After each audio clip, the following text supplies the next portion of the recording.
There is one small email that I wish every interior designer would send that is actually a pretty big deal. It is the email that says, "We would be delighted to help you with the additional space. I will prepare an authorization outlining the added services, fees, and updated timeline. Once it is approved, we will add our work to our project schedule." Now, that may sound really, really simple to you, but it tells me almost everything I need to know about your business. It tells me whether you have a contract that supports project growth. It tells me whether you can discuss money without apologizing. It tells me whether you know how to protect the current project while welcoming an even larger one. And it tells your client whether you are truly prepared to become their long-term designer. I told you last week, we talked about it. The powder bath may really not be about the powder bath. It may be the client taking you and your process for a test drive. It may be the first step toward the living room, the primary suite, the entire house, the vacation property, the office, or the home in London. But recognizing that opportunity is only the beginning, which is why I want to have this conversation with you today. Because what happens when the test drive actually works? What happens when the client comes back and says, "We love what you're doing. Can you help us with more?" That is the moment you said that you wanted. And it is also the moment when far too many designers start working before they define the work. They say yes before establishing the fee, and you start creating chaos inside the very relationship you hoped would grow. And today we're going to go deeper, because this is not just an episode about writing a polished client email. This is a masterclass in what that email needs to communicate, what must exist behind it, and how to turn a small initial engagement into a professionally managed long-term relationship. Welcome back to Success by Design. I'm so glad you're here. This is the podcast for interior designers who want to build businesses that are profitable, scalable, professionally run, and capable of supporting the life you actually want. I'm Katie Decker Erickson, and I'm not standing outside the design industry telling you how I think it works. I'm an active multi-million-dollar designer. I'm managing clients, teams, contractors, the whole shebang, and I'm coaching you in the process because I want to see you succeed. One of the biggest patterns I see is that designers spend an incredible amount of time trying to find new clients while failing to properly lead the clients who are already asking to buy more from them. You want more leads and more discovery calls and more proposals and website traffic, more Instagram engagement. And meanwhile, this existing email I referenced is, "Could you help me with the entry too? Could we add the primary bedroom? Would you look at our vacation property? And could you handle the art and accessories? Or we really need some help over at the office." And that is opportunity sitting in your inbox. But opportunity only becomes revenue when you know how to respond to it. And last week we talked about recognizing the right client even when that initial job is small. This week we are talking about what you do when the client begins to grow. So let us return to the idea from last week, because a client may not give you their entire home portfolio or their company from day one. Instead, they're going to give you that powder bath, a consultation, maybe a paint plan, a living room, a model unit, a conference room, a single phase of a larger renovation. And that smaller project is in all likelihood intentional. These are professional, capable people. That client may be testing the relationship before increasing the financial investment they're willing to give you. See, they're checking in to say, how does she communicate? Can she meet deadlines? And does her team follow through whether she's there or not? How are you handling questions and changes and mistakes, because they happen on every job? Are you watching the decisions that need to be made, or simply just sending more options to the client instead of critically thinking through beforehand?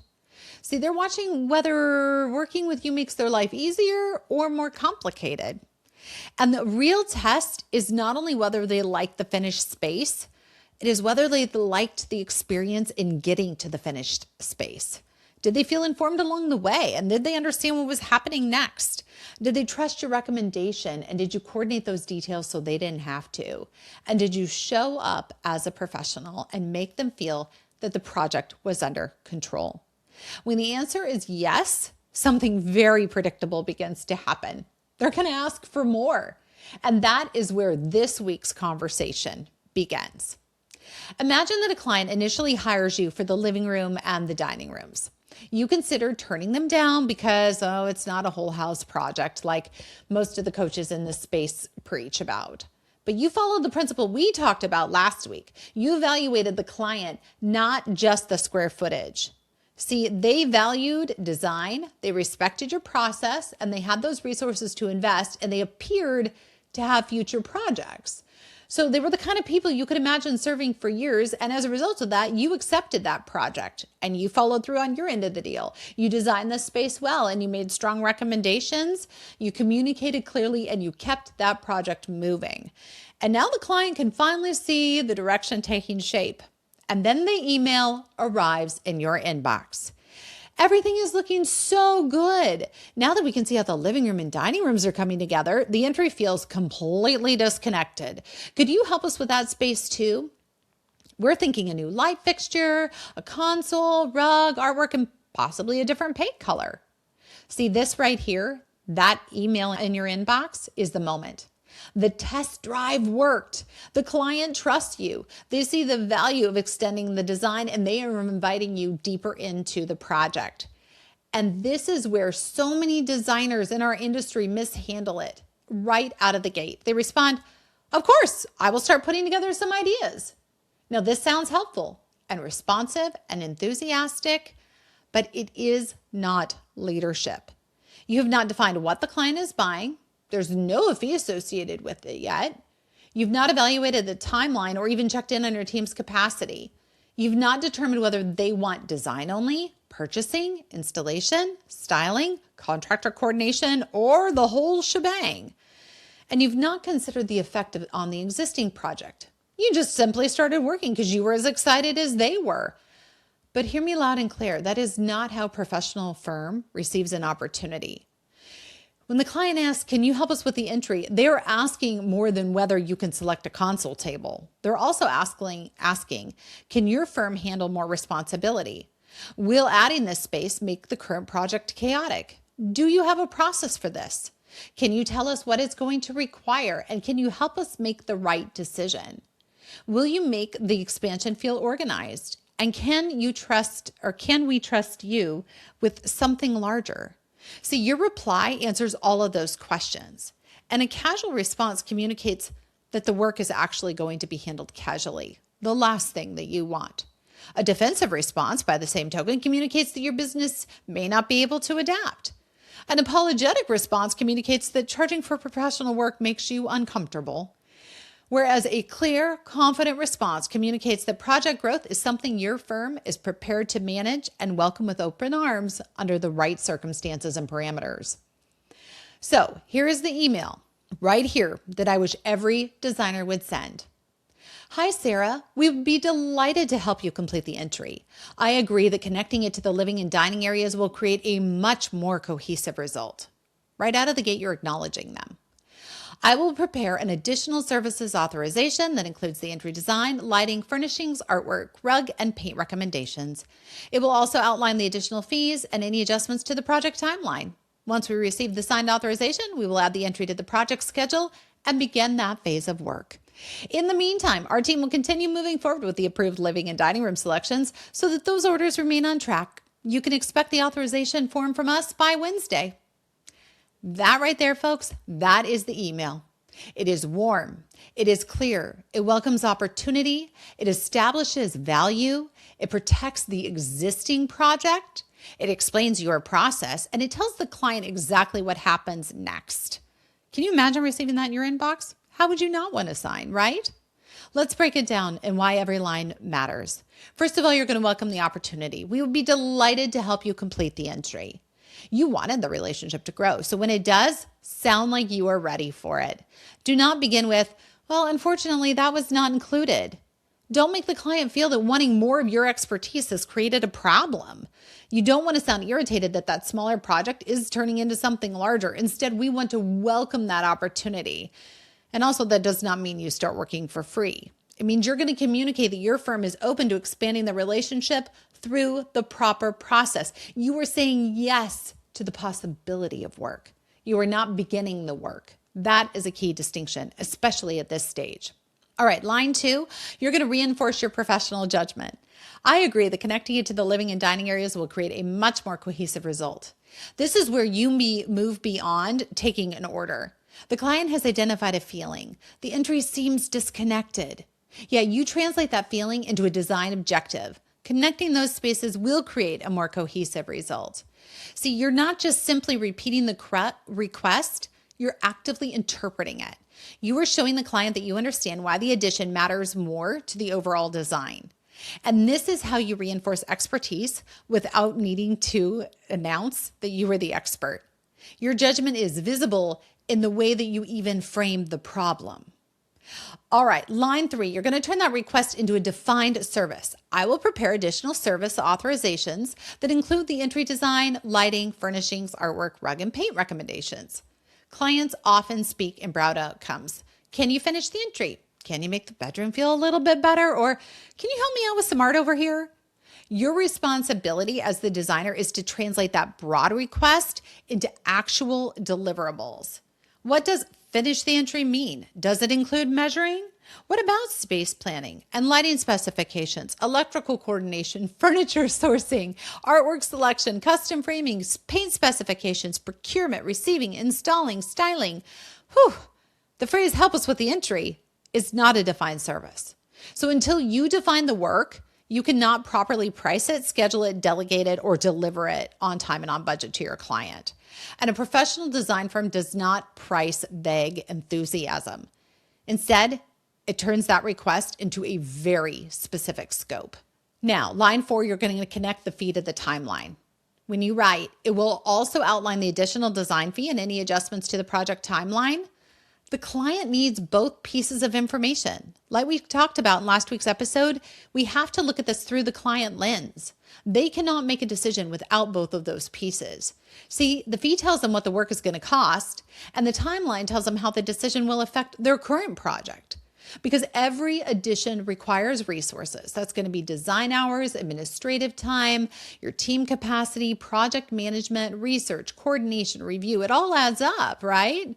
And adding work cannot be treated as though it has no operational impact inside your organization. See, this is not about punishing the client for asking. Instead, it is about giving them complete information. The client may decide the entry is worth the fee and the schedule adjustment. They may decide to defer it to a second phase. Maybe they reduce the deliverables. And all of those are valid decisions. And your role is to give them enough clarity to make an informed one. So, line 5, approval comes before action. When you write, once we receive the signed authorization, we will add the entry to the project schedule and begin that phase of work. This is the sentence that protects your business. You do not begin first. You do not pull a few options first. You do not ask your junior designer to spend 2 hours sourcing first. You're not going to create a preliminary concept to show how helpful you are. Instead, you're going to define the work, price it, receive approval, schedule that work. Guess what? Only then do you actually begin. And that sequence matters because too many designers follow a completely different sequence. This is the one I see. Begin, hope, explain, invoice, defend. And that right there, that is a recipe for how resentment enters into the relationship and how profitability disappears. That's how you end up negotiating payment for work that has already been delivered. So please do not confuse responsiveness with starting immediately. A prompt professional response can be, yes, we can help. Here's the process for adding it. All right, line 6, protect the current project, the one they originally hired you for. When you write, in the meantime, our team will continue moving forward with the approved living and dining room selection so those orders remain on track. The client might be worrying that requesting more work is going to derail what is already underway. And that sentence right there, it reassures them. The existing project continues according to the current approval. The new phase enters through a separate, clearly managed process. And this is how you prevent the project from becoming one enormous, undefined pile of unprofitable work. Without this separation, the team may begin mixing tasks together. The client may assume everything is moving along simultaneously. All of a sudden, the deadlines become unclear and priorities begin shifting. Your email shows that you understand how to expand the engagement while protecting that original commitment that they brought you on board for. All right, line number 7, control the next step. As we always say on this podcast, the relationship between you and your client is a dance. You have to lead so they can follow, or everyone's toes are going to end up mangled. When you write, you can expect the authorization from us by Wednesday. You do not leave the client wondering what happens next. Don't ever end with, let me know your thoughts. That is often too vague. What do you need them to think about? What do you need them to take action on? And when will they hear from you by? See, a strong client email closes the loop. It tells the client what you will send, when you will send it, what they will need to approve, and what happens after they do so. Good client service reduces uncertainty. As Brené Brown says, clear is kind. And that is exactly what your clients want. Now, this email works because there is a contract and established business process behind it. And as we discussed last week, your contract should assume that the right client relationship may grow. It should not treat project expansion as a strange emergency. Strong work often creates more work. Isn't that exactly what you want? And as a result, your agreement should make that growth easier to manage. It should define those initial services. It should explain how added rooms, phases, meetings, site visits, revisions and deliverables, and project responsibilities are all handled. And it should identify how additional work is priced. You are not working for free. You are not a 501c3. You are a for-profit company unapologetically. It should explain how the client authorizes the work, who has approval authority. It should clarify when the work enters the schedule. And your contract should explain how an additional or any addition may affect existing deadlines. And the email activates this entire process. Without that foundation, your email may sound like you invented a new rule after the client made the request. Whereas with it, the response sounds like the natural next step in a process that they already agreed to. And that is why your contract cannot be something you sign and then forget in a digital folder. It must support how the project is actually managed. See, a strong contract makes it easier to buy more. Many designers believe a detailed contract creates friction. They worry that, oh, it feels too restrictive, and if I give them 15 pages, they're just going to curl up and die. But a well-designed agreement can make it easier for your client to continue working with you. Now, why is that? It is because the client understands the path. They don't need to worry about, well, can we ask her to add a room, or will she be irritated, or does this require another proposal, or will the original work stop, and then how's that new work priced? See, clarity reduces uncertainty.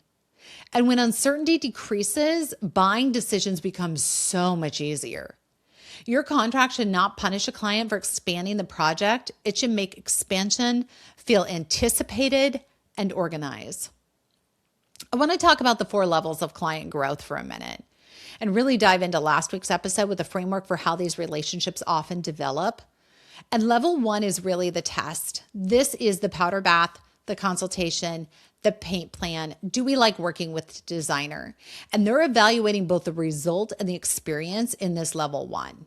Now, if that goes well, we move on to level 2. That's the extension.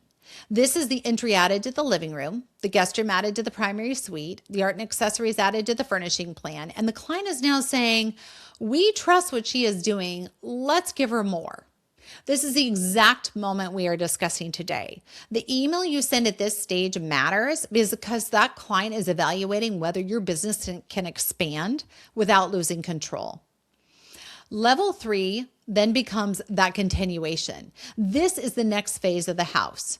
So you're going to the vacation property, the second office, the model unit, the next multifamily property. See, the client is no longer testing that single service anymore. They are choosing continuity. They want somebody who already knows their preferences, their priorities, their communication style, standards, and their decision-making process. And that gets us to level 4. This is what you're going for, the advisor relationship. This is where the client calls before purchasing the next property, before selecting the architect, before hiring the contractor or setting the capital budget or committing to the lease or deciding which property to renovate, because you're no longer being asked only to design a room. You become a part of how they make decisions.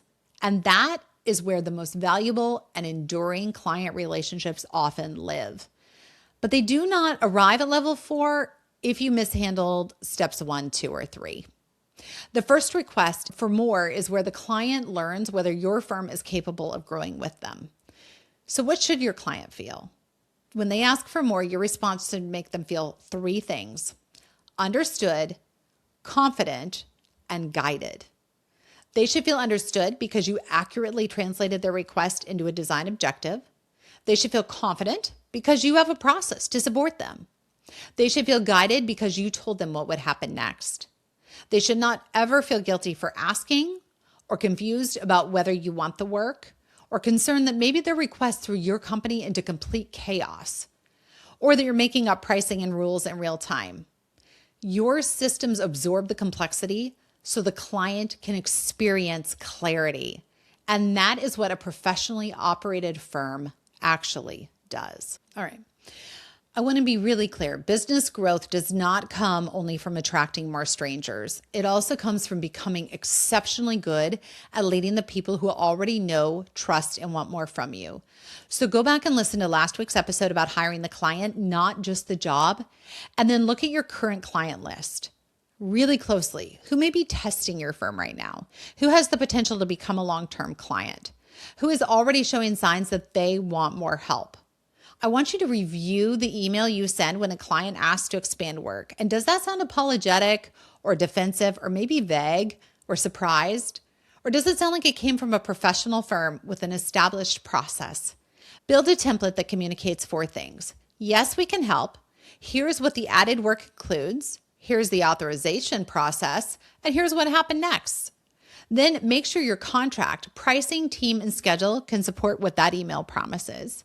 If you are ready to strengthen your contracts, sharpen your client communication, and protect your margins, and build a design firm capable of turning these small projects into long-term meaningful relationships, I want to hear from you. Head over to fixmydesignbizwithaz.com. Again, that's fixmydesignbizwithaz.com. And I want to hop on a problem-solving call and hear how we can build a business that works for you rather than you working for it. Until next time, take care.